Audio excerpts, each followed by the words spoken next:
got the white knuckles holding on the tide, keeping your feelings bottled up inside, heading for collision in the now.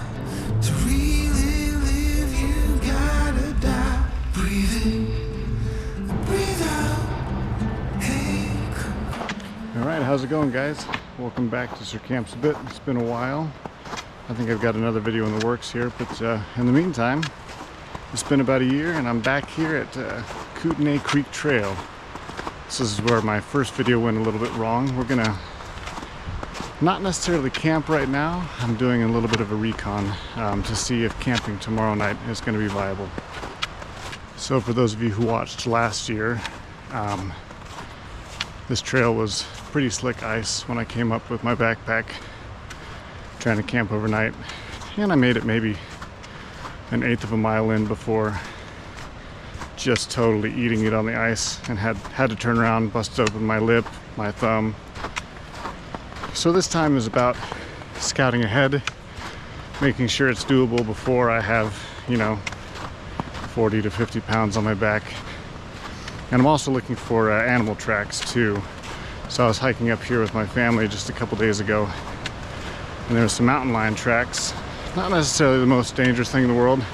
They tend to be pretty reclusive, leave people alone. But we never hiked up all the way to the place I plan to camp, so that's what today is about, is scouting ahead, seeing if, there is any animal tracks at the campsite, any animal signs.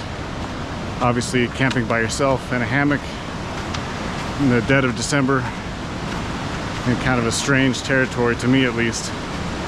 You want to know what you're getting into beforehand, so highly recommend that practice to anyone who plans to camp solo, especially. Scout ahead, do a little bit of research, figure out, what makes the most sense for you and your safety and the logistics of your trip. The stream is really, really full.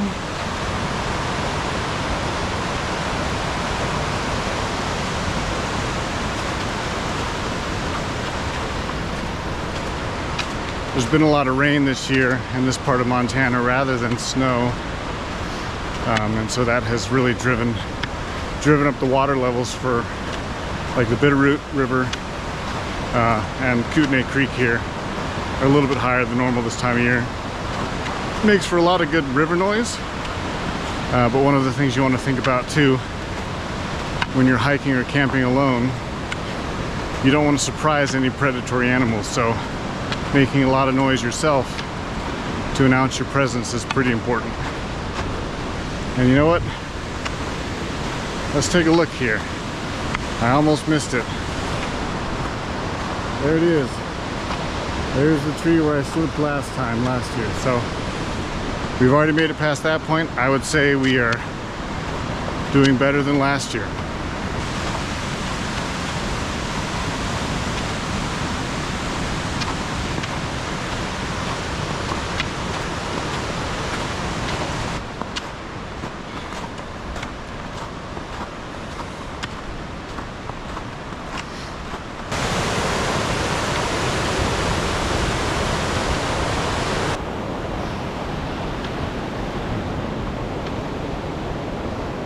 So on either side of this trail for about the first mile and a half up, it's private land. You can kind of see U.S. National Forest boundary.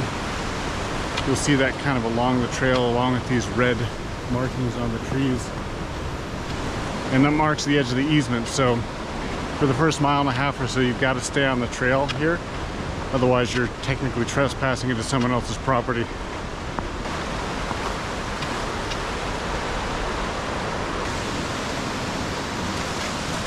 You can tell by the X in that footprint that someone's been using their yak tracks. Yak tracks are like a little rubber overshoe. I have some right here actually.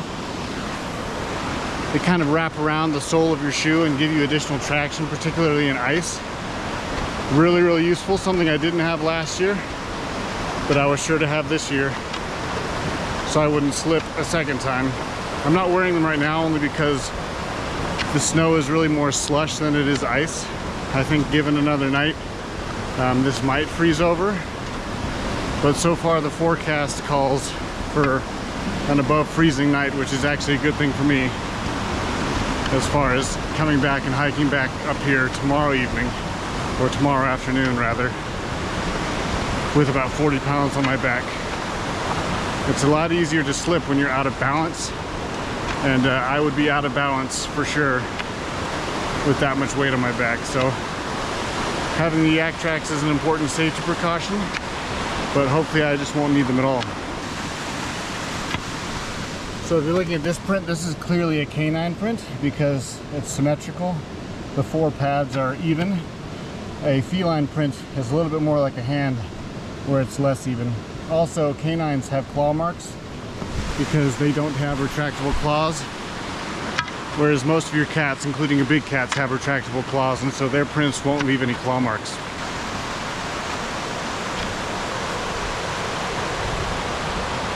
There are some really pretty views up here, and they just get prettier the further back you go. Some more of those boundaries you can see. It's a bearing tree. They mark with that red paint, so you know kind of how to stay on the path. Not that it really matters in this particular environment. And at this point, we pass that private property boundary and enter into a wider Bitterroot Wilderness area.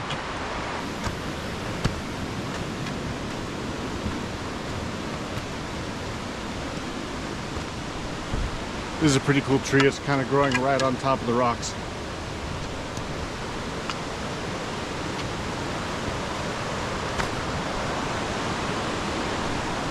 Crazy to see what nature can do when it wants to.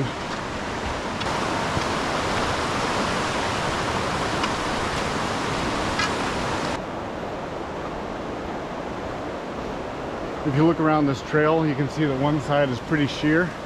The other side is, of course, the stream. Which makes this path actually a pretty serious thoroughfare for not only hikers and campers, but wildlife as well. I haven't seen too much outside of the human and dog prints as of yet, but that's kind of part of this research project as well, is to scout out what other animals may be fresh in the area. It's always important to know kind of what environment you're getting into before you get into it, rather than in the middle of the night trying to figure that out.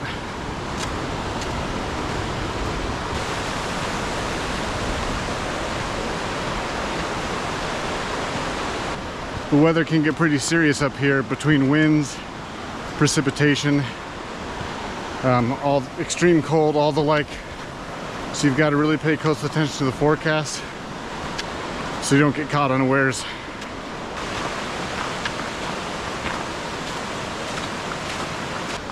Well, I'm approaching the campsite, and so far it's just a bunch of human prints with yak tracks on their shoes.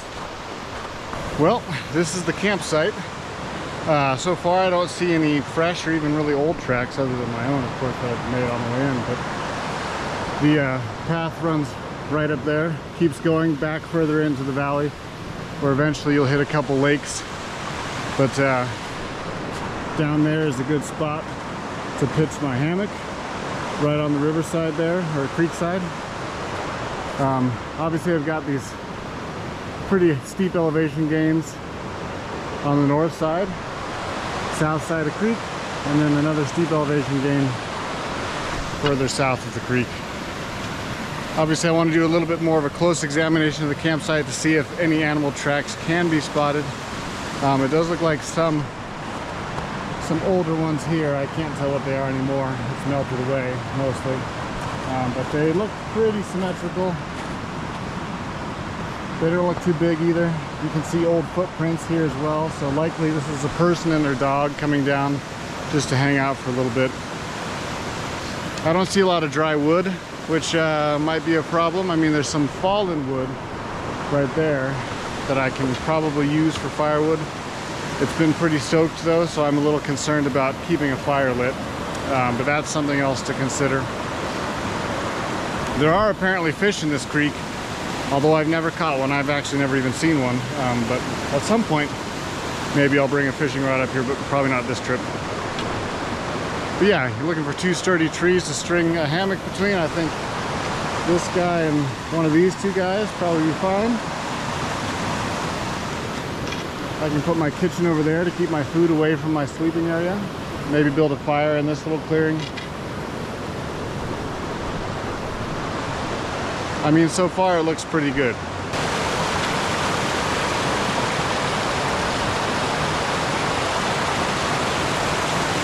There's not a whole lot to eat as far as like scavenging food goes, so I definitely have to pack in my food. And there's a couple rose hips on the tree over there I see, but other than that I really wouldn't eat anything else here.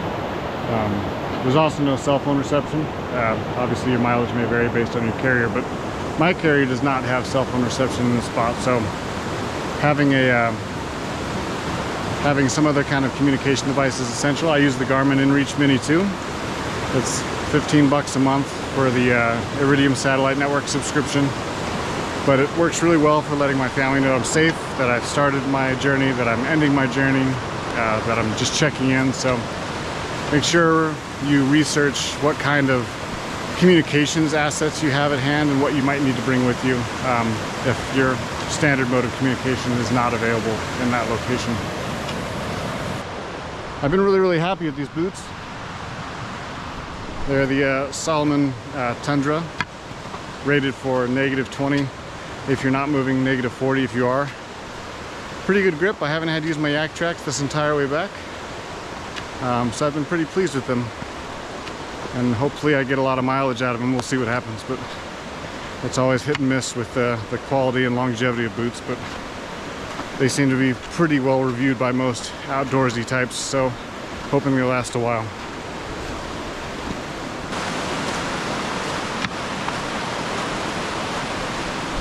I really like this boulder field behind me, especially with the snow on top. It gives it this really cool kind of 3D effect. Obviously it's 3D, but yeah, kind of the definition of the chaos theory, I guess. Just all those boulders ended up there next to the creek. Pretty wild. Makes for a really cool winter background.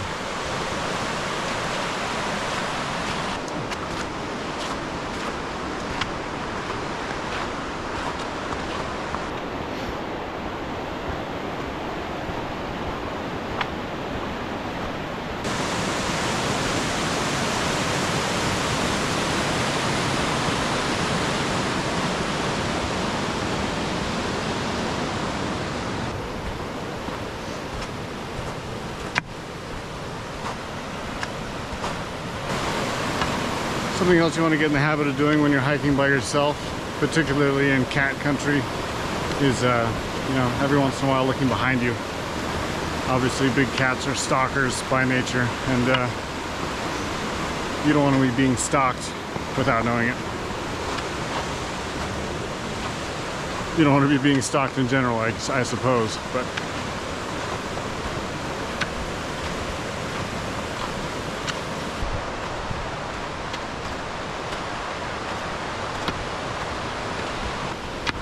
overall it's been pretty good. It hasn't taken me that long to get up here and get back. I'll give you the exact time once I'm back to the parking lot as far as the round trip hike time. A pretty steep drop. It's a good way to twist an ankle, I suppose.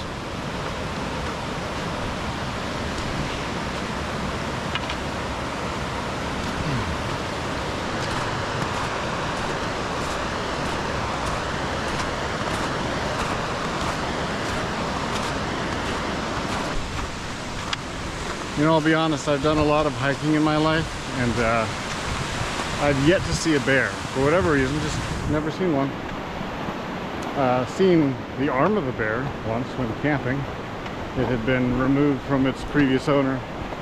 Not sure by what, but that was an interesting find. It was, you know, a few days old at that point, so not a huge deal. And that was a long time ago. But regardless, I still don't go hiking by myself without at least bear spray.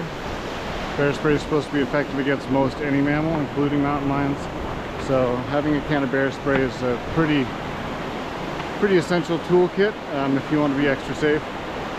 And obviously if you want to bring a firearm, that's up to you and up to the local laws. governing wherever you are hiking or camping in particular. But never a bad idea to have a backup, at the very least maybe a knife or something like that. If you had to fight for your life, obviously you want to have the means to do so. So stack the cards in your favor.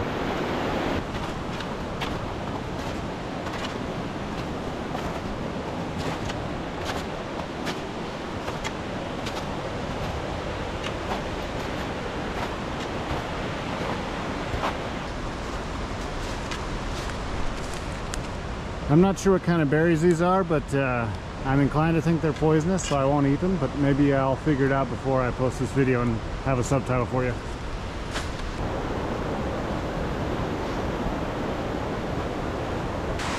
This is also apparently a grizzly bear recovery area. They don't yet inhabit this particular mountain range, but they certainly will soon.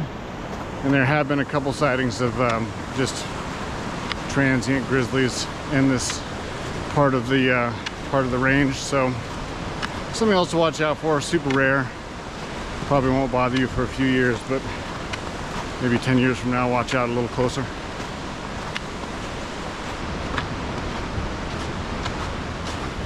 And here we are back at my tree. Special place in my heart for this thing. Right there is where I fell and ate it last year, and yeah, it's always good to be back and make it a little farther each time.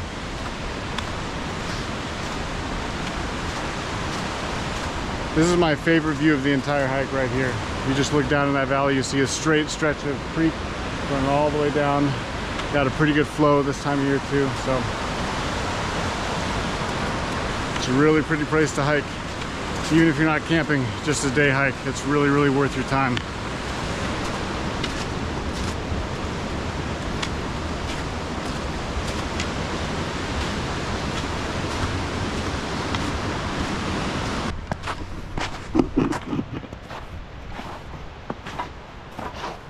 Well, there you have it. I'm back at my vehicle in the parking lot. I just checked my Garmin inReach when I sent my check-in message. It was about just about 55 minutes ago, so a little under an hour hike there and back. Not too bad at all. With the pack on my back, I expect it to take about 40 minutes, maybe 45 to get to the campsite tomorrow, so we'll just have to see what happens.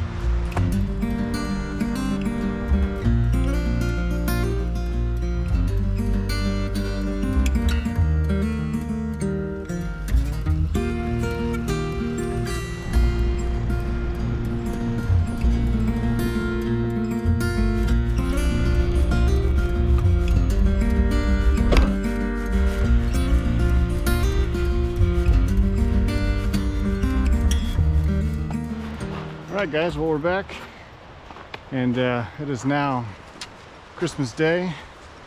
We're going to try this overnight thing that we researched yesterday and hope it goes well. So far so good with the ice. It's a much different experience hiking up this trail with about 45 pounds on my back. So I actually got here back home and I wanted to weigh my bag because it felt a little heavier than 45, and turns out it is 65 pounds, so I definitely overpacked.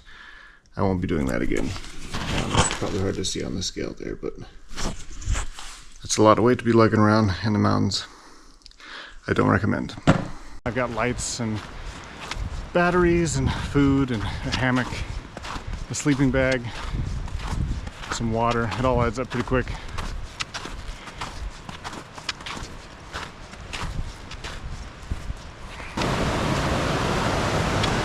I definitely feel the difference in weight, 100%. The steep uphills are brutal with this kind of weight on your back. My wife and I had talked about me bringing a sled instead to pull behind me. The problem is this trail is so rocky and uneven that I think the sled would just tip over. And there's not enough snow on the ground really to make that worth my while anyway, so backpacking it is. I'm sure as I do this more, I will figure out what I really need to bring and what I don't really need to bring. I know that I'm overpacked for weight right now, but I'm not going very far. And I've also never tried to film all night with my GoPro And so the extra batteries and the lights really are adding some significant weight, but I think it's going to be worth it in the end. We'll see what happens.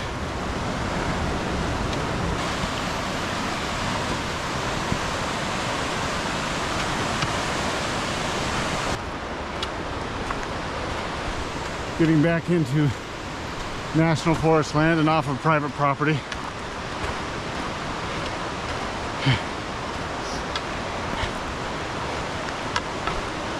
So now we are officially in camp territory.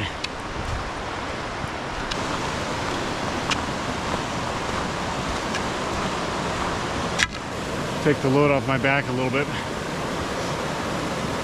It's not terrible, but it does certainly get to you. And my weight is not completely appropriately distributed either, I must say. Again, packing all the camera gear and stuff like that is kind of hanging on the outside of the bag rather than down inside it where my sleeping bag and hammock and all the light stuff is. So it has the effect of actually leveraging my back. Obviously would do it differently,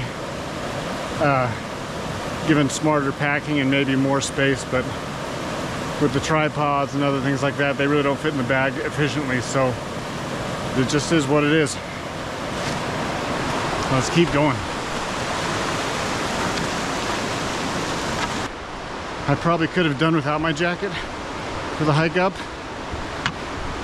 but it's right around 40 degrees. It's not blisteringly cold, but it's cold enough. At least it's getting started that I wanted a jacket.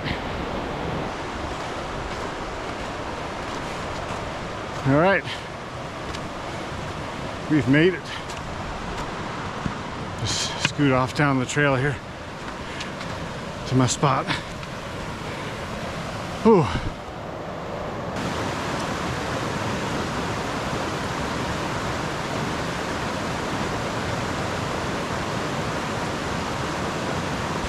Well, here we are, home sweet home for the night. Man, it feels good to get that backpack off. It's like carrying another person this whole way. Whew. Well, I think first of all, there's not really any dry wood, but I'm going to do my best to find some. I can't cut anything standing or break branches off anything standing, but anything falling over, soaked through with water and snow, obviously I can use. So, and there looks like some kindling someone left up high that maybe will be dry enough to burn, but we're going to go ahead and get camp set up. So I'm going to get my tripod out, get this thing set up on it so we can start doing that.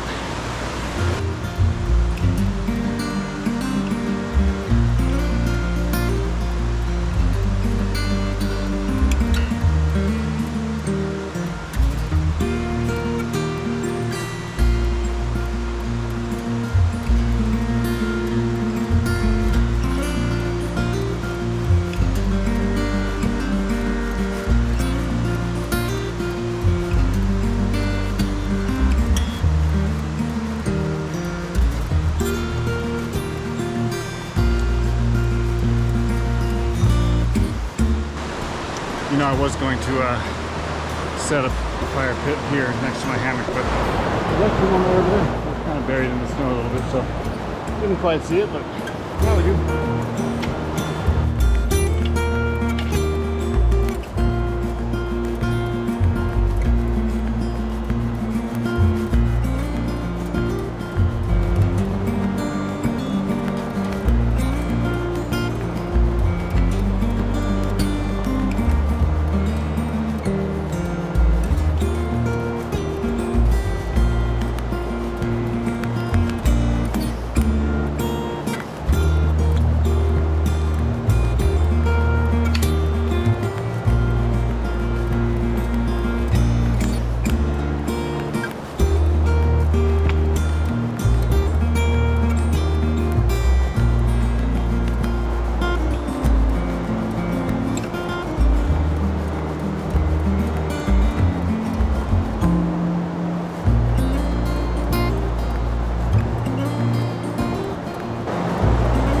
All of this wood is just completely soaked through.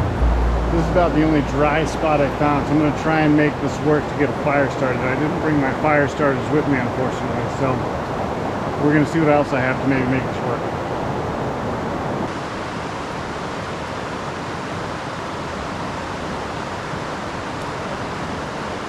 All in all, it took me about 30 minutes to get up here. I started just after 2:30 from the parking lot and got here right around 3 o'clock. Sunset's around 4:30, so I've got about an hour left of sunlight, probably hour and a half, maybe 2 hours worth of daylight left. But I'm gonna check in and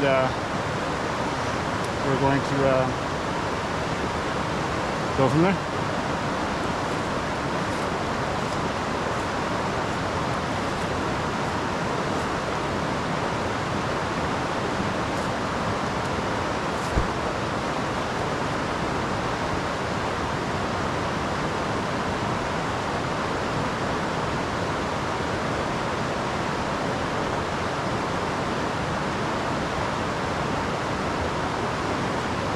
It's been raining and snowing here the last few days, so finding wood that's dry enough that's not just soaked through is a bit of a challenge right now. But I'm going to go try and cut some off of the fallen tree over there and split it and see if I can get some dry wood inside, because even with a little bit of help, this fire is just not getting hot enough to evaporate all the water inside of it.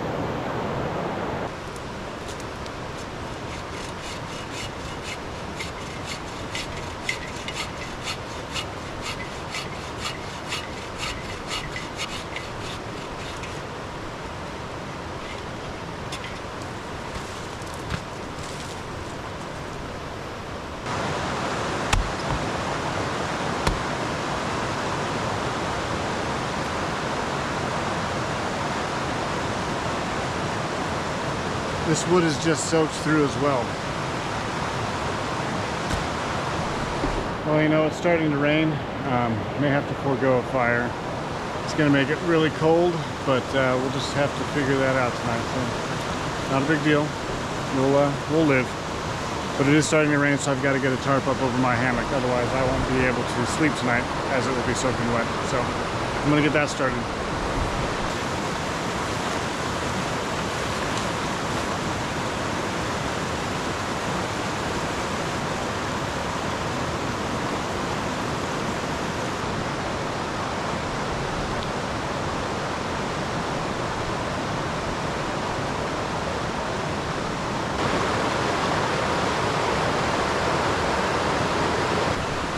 All right, well, we'll see how that works.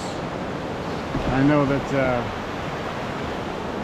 just a few months ago I tried to do a solid ridge line, single rope underneath the tarp, and when it rained, in fact, it sagged instead of staying rigid, and so I got soaking wet in my hammock. So I'm hoping having two separate ties on either end is going to fix that problem in case it does rain. There's a 15% chance of rain at about 11 p.m. tonight, but other than that, it looks like it's just going to be cloudy. It is going to be cold, around freezing. Up here, probably a little below freezing. I did bring a thermometer to see, but we'll see how the evening goes. I might try and work on this fire a little bit more. I'm also going to set up my camp light just to have an area light for better lighting for filming. I might get started on dinner at some point here. It's not that late yet. Still only about 3:30 or maybe 4 o'clock now, but we'll get to it.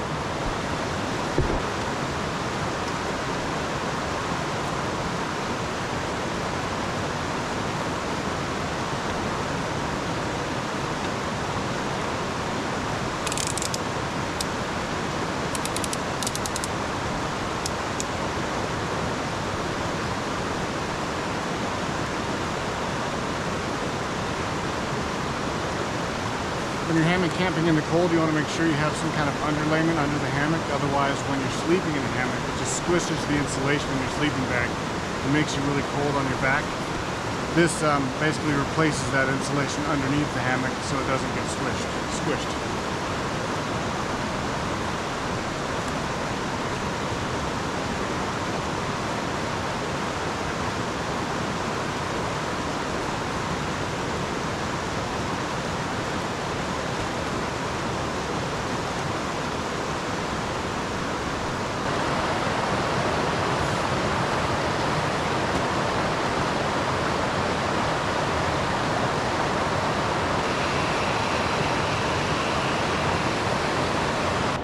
So I've got a couple little devices here I want to do an experiment with tonight. So I've got a ThermoPro thermometer. That bottom number is the device itself. That's the temperature it's reading right now. So it's 41 degrees Fahrenheit. 69% humidity. And then I've got this other sensor in my hand, which tells me the temperature of the sensor as well. So I'm going to stick the sensor in my sleeping bag and leave the thermometer out overnight and see kind of what the temperature differential is going to be as the night goes on. So right now we've got about a 10-degree differential between the palm of my hand and just the outside air. So I'm going to stuff this in my sleeping bag now, and we're going to kind of see how the difference goes throughout the evening and out throughout the night as well. So I put the one in about the middle of my sleeping bag to see how that works out over the night. And then I'm just going to stick this one right out here on this rock. And we'll kind of check it throughout the evening and check what the temperature differential is. I think what I need to do now is kind of clean up the camp a little bit. I've got some tools laying around I need to consolidate. I want to see if I can get this fire lit. Hopefully, if not, then we're just going to deal with it with the stove I have. In case it does rain, I want to make sure that my backpack is out of the rain as much as possible. So I'm going to try and figure out a place to put that, as well as probably find a spot to hang my food, or at least place it so it's not right where I'm sleeping. Obviously this is bear country. You don't want to have food nearby where you're sleeping. That's always a good idea to separate the two. So we'll get that going here shortly.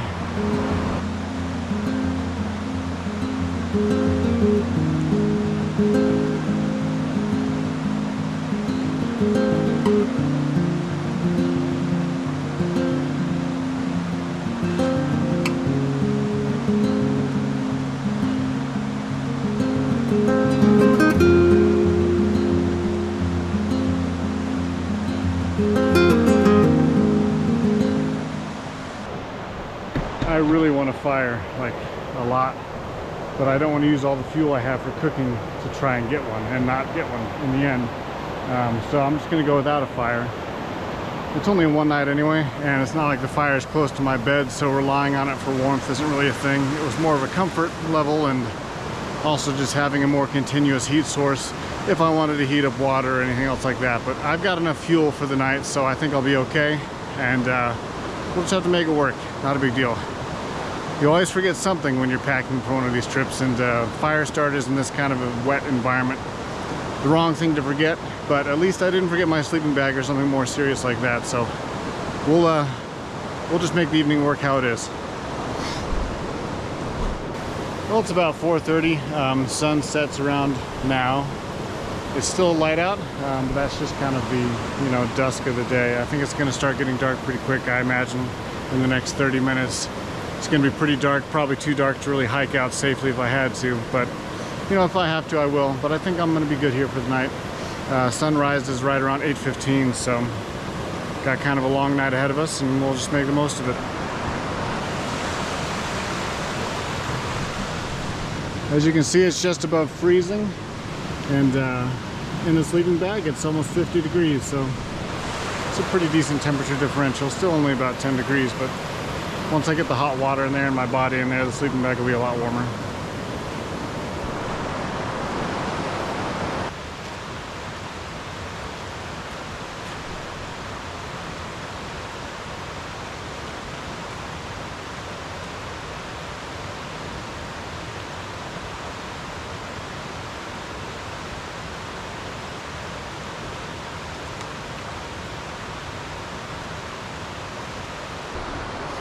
Well, I tried to lasso a tree branch to hang the food, but they're just all a little high, and I'm not very good at lassoing, let's be honest. So I'm gonna find an alternate solution, maybe just find a way to hang it off of a branch far away from camp. That way I don't have to worry about it.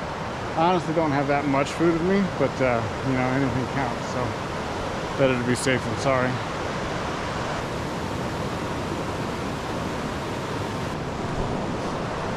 Well, there you go. It's not perfect, but in fact it's not bear-proof either, but at least it's far away from camp. At least it's far enough for my liking. Again, it's not much food, but it's enough to keep out of where I sleep at least.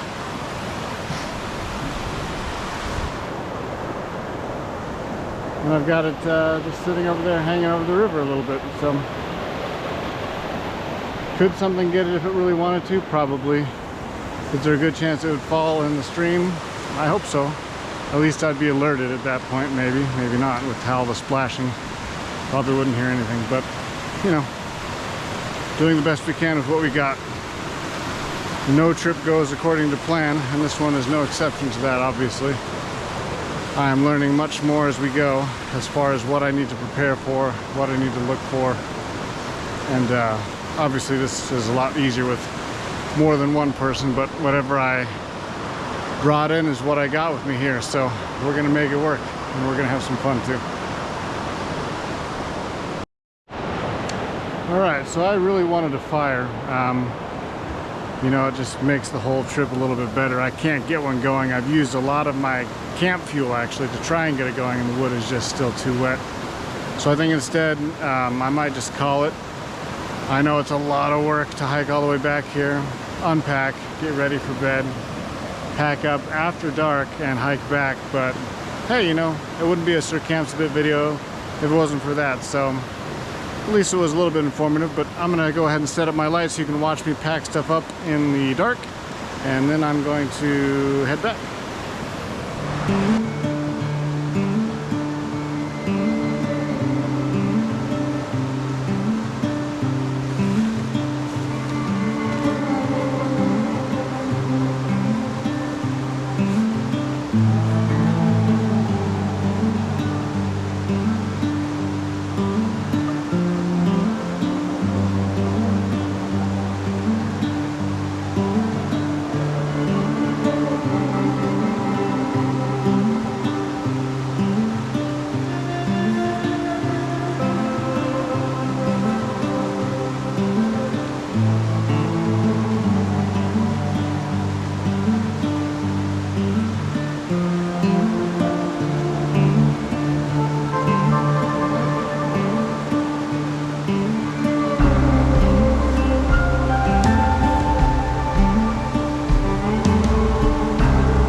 All right, I got to put the tripod away, so I'll see you back in just a second. All right, there you go. Inside the bag, it's 37 degrees. Outside, it's just above freezing. So packed up and just above freezing. I know you can't really see my face. My apologies for that. We're going to do our best to hike out and give you some views, but no promises at this point. So we'll do what we can. Well, remember when I told you this pack was poorly packed initially? Well, now it's way worse, and it's dark. So we're gonna have some fun hiking out of here. Looks like it's also starting to snow / rain, so we're just gonna do our best to not get hurt as we get out of here.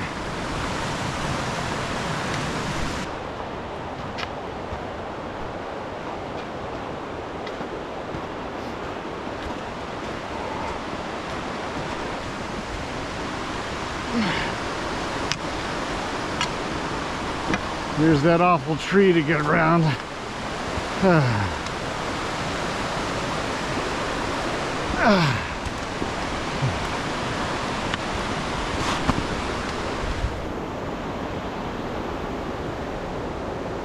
Looking behind and around every now and then, always a good idea. You know, usually the trip back feels shorter, but I have a feeling that tonight it's going to feel a little longer, only because of all the navigating I'm going to have to do over these rocks and snow and ice in the dark. But we're going to make it work either way. I'm really glad I have this bright flashlight with me. A headlamp could work, but it wouldn't work well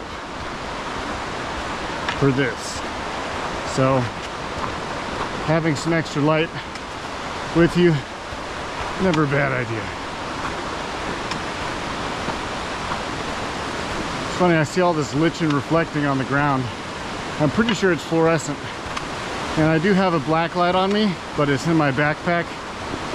And I'm not gonna bother taking my backpack off to get it and to try and hold it with another hand. It's just a little too much right now, but I will kind of investigate that theory at a later time for sure. All right, so I wanted to check out that iridescent lichen theory, or the fluorescent lichen theory. So I've got some lichen here in a pan and my UV light as well. So let's see what happens here. There's that same lichen we saw on the path that I said was probably iridescent or fluorescent, and here it is with a UV light. So slightly iridescent, not completely though. Just wanted to follow up on that for this video as well. There's a couple waypoints I look for when hiking this trail. One of them is that really cool tree growing out of the rocks. I think we're getting near there. Not quite, but I think that's my next major waypoint. After that, it's the National Forest sign.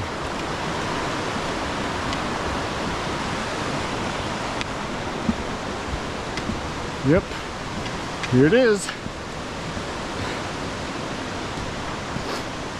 Oh man, those big steps down. You feel them with this pack on for sure. Look at that big rock. It's all this terrific landscape. Obviously looks much more inviting during the day.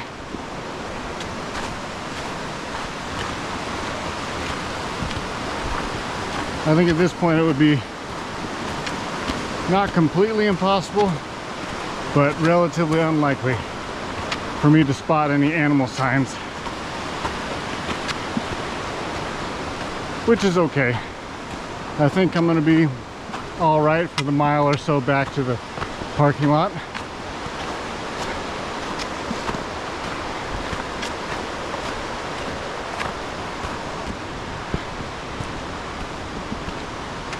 All right, well, I think we reached our next waypoint. Pretty good to see.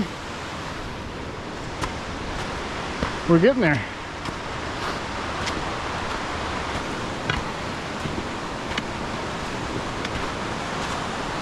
So part of my commentary obviously is for your benefit, but the other part of it is for mine. This is getting a little slick now in this slush. I almost slipped there. I gotta really be careful. If I pull a muscle, I'm still pretty far away to force them to work back to the parking lot. I'm getting very near though to where it's a more well-trodden path.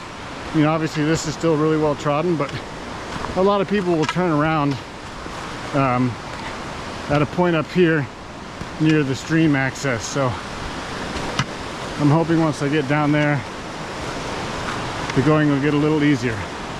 But it's for sure getting slick. You can tell the temperature has dropped low enough to make all this slush start turning to ice. So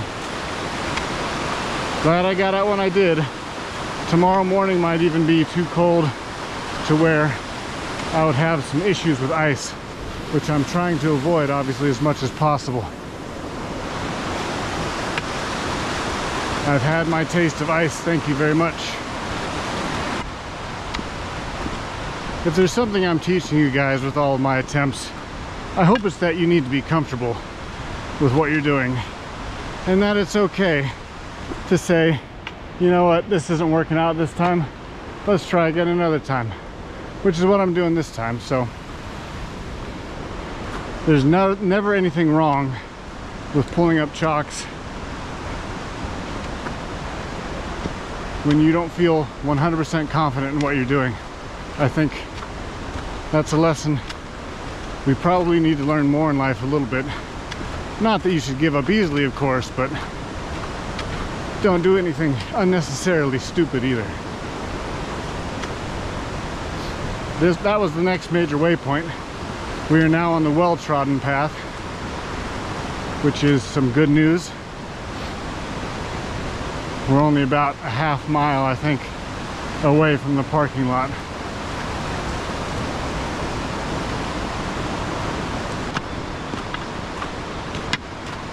In all likelihood, it's a wash as far as which course of action was safer for me to take. Obviously, I could have camped without a fire and without camp fuel. It's only one-nighter. I could probably have gone without food and slept okay. It would have been hard to keep warm without a warm water bottle, but outside of that, my bag is rated for this weather, so I think all in all, I would have been okay. But I also don't like being super uncomfortable when I camp, I'll be honest. I mean, a little bit of discomfort's fine, but if I'm uncomfortable, it's a lot more fun to be uncomfortable with friends as well. That we have something to talk about later. Now obviously hiking back out in the snow and ice in the pitch black isn't the safest thing to do either. I'm not intimately familiar with this trail, but I'm familiar enough to where I felt comfortable doing that, which is why I chose this course of action over staying.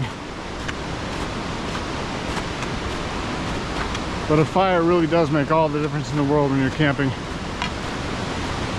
You feel better, you're warmer, wildlife knows you're there. It's just a good combination of effects to have in play. Pretty much at the last major waypoint on this hike, in my mind at least, which is my favorite view, just on the other side of the trees over here.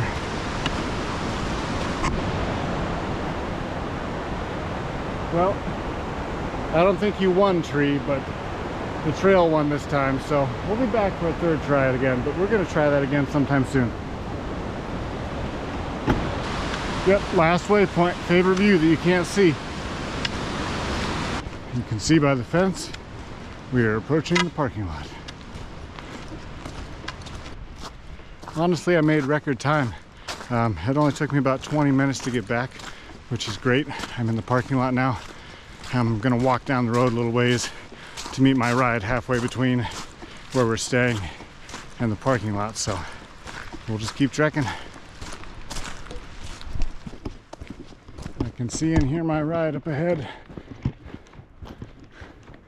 I'm looking forward to getting this backpack off.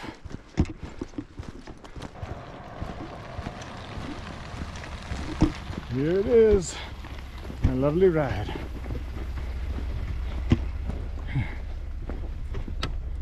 Let's get this backpack off. Alright guys, well my ride is here. I hope that you enjoyed that video. I know that we didn't get to camp overnight, but we set everything up, tore everything down like we did camp overnight.